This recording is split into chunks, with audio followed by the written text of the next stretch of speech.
Жылдам хабарнама. Ассалаумағалейкум, құрметті көрермен, бізді тамашалауда және де бір ғана лайк түймесін басуды ұмытпаңыздар. Жамбыл облысындағы әскери қоймадағы жарылыс кезінде жоғалған әскерлердің сүйегі табылды.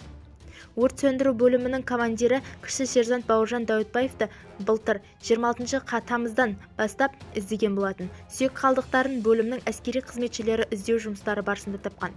Молекулярлық генетикалық сараптама оның Бауыржан Дәуітбаевқа тиісті екенін көрсетті.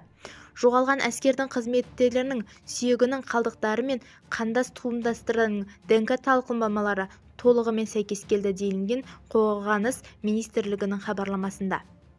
Марқұмның отбасында жерлеу шығындары, атқаратын лауазымы бойынша 5 жылдық ақшалай қаражат мөлшерінде бір жолға өтемақы төленді.